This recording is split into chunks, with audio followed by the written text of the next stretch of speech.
नबी करीम की उम्मियत का, कि ये उम्मी रहें, बड़े अजीब अजीब अंदाज से हिफाजत की कि मेरा नबी उम्मी रहे।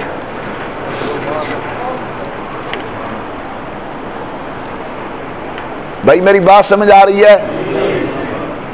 अर्ज करने लगा हूं कि अल्लाह ने रसूलुल्लाह के उम्मी होने की हिफाजत की है कि ये उम्मी रहे, क्योंकि जो आगे काम लेने वाले थे ना अल्लाह इस मोहम्मद से, उसका तकाजा ये था कि ये उम्मी हो और पढ़े लिखों को हैरान करके रख दे। कौन पढ़ाता है अपनी औलाद को?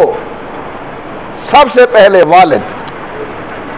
अल्लाह ताला ने हुजूर की पैदाइश से पहले वालिद को दुनिया से उठा लिया। न बाप होगा न कहीं पढ़ने पढ़ाने ले जाएगा।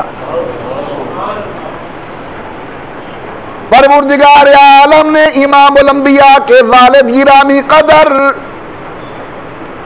हजरत सैयदना अब्दुल्लाह को इमामुल अंबिया की पैदाइश से कबल उठा लिया। इंतकाल हो गया। क्यों?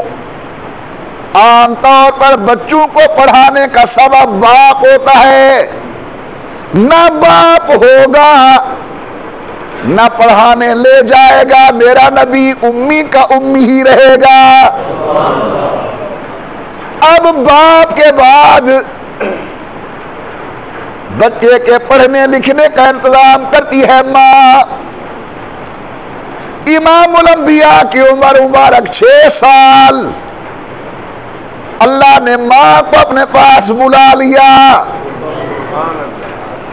कि मेरे महबूब की उम्मीयत बाकी रहे। मेरे नबी की माँ मेरे नबी को किसी के पास पढ़ने के लिए न ले जाए।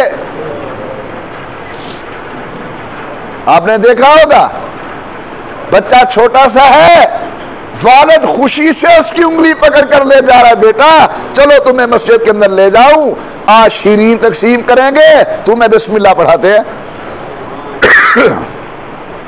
अल्लाह ने फरमाया इसका बाप मैं उठा लेता हूं। न बाप होगा न पढ़ने के लिए ले जाएगा।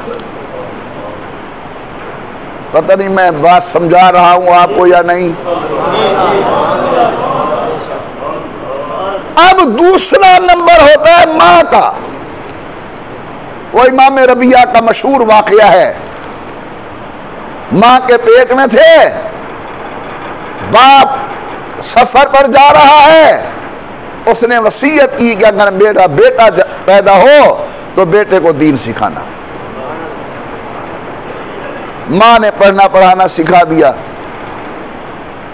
वाकया मुख्तसर कर रहा हूं ताकि मैं बात खत्म कर सकूं किसी जगह पर।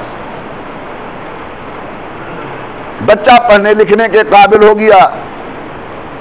27 साल के बाद इमाम रबिया का वालिद वापस आया। घर बैठा, मस्जिद नबी से आजान की आवाज आई। रोटी रखी, बीवी को कहा मैं नमाज पढ़ के आ रहा हूं। जब नमाज पढ़ने के लिए गया, क्या देखता है कि नौजवान बच्चा है और बड़े बड़े लोग उसके सामने बैठकर पढ़ रहे हैं। आप अंदाजा फरमाएं इस उस्ताद की अजमत और इल्म का। कौन है ये नौजवान मस्जिद नबी में पढ़ाने वाला जिसके सामने इमाम मालिक रहमतुल्लाहि ताला अलैह पढ़ने बैठे हैं। सबक खत्म हो गया, नमाज हुई। नमाज के बाद फिर दर्स शुरू हो गया। मगरिब हो गई, फिर दर्स शुरू हो गया। ये बैठा है।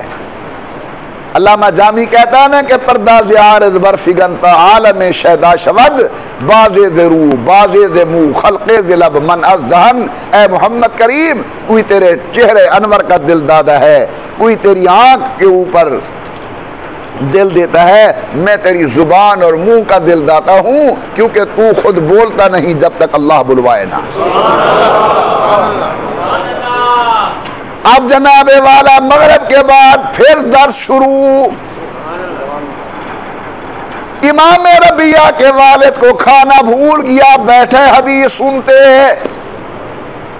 इशा की नमाज हो गई। तमाम तोलबा ने अपनी कापियां, अपनी कलमे दवातें उठाई जाने के लिए। इस अल्लाह के बंदे ने मदीने के एक बूढ़े से पूछा कि ये बुजुर्ग कौन है। उसने कहा, क्या तुम मदीने के रहने वाले नहीं? कहता हूं तो मदीने का, लेकिन बाहर गया हुआ था। हैरान होकर कहते, अल्लाह का बंदा, इन्हें नहीं जानता तू? पूरे इलाके के अंदर इनके इल्म की धूम मची हुई है।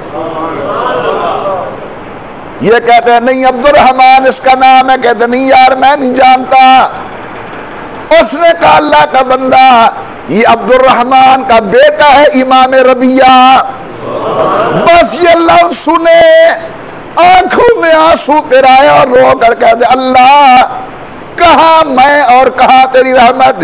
ये तो मेरा बेटा है जो मोहम्मद के मुसल्ले पर बैठकर लोगों को दर्स हदीस दे रहा है, या पढ़ाता है बाप। अल्लाह ने बाप का साया हुजूर से उठा लिया। या पढ़ाती है माँ, 6 साल की उम्र के अंदर माँ का साया उठा लिया। या जनाब फिर पढ़ाता है दादा, 8 साल की उम्र के अंदर दादे का साया उठा दिया।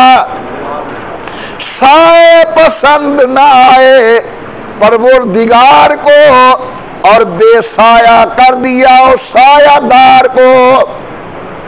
लोग जो कहते रहें, लेकिन मैं ये कहूंगा ये सारे इंतजामात कुदरत की तरफ से हो रहे हैं कि मेरे पैगंबर की उम्मीयत के ऊपर फर्क ना आए, हर्फ ना आए।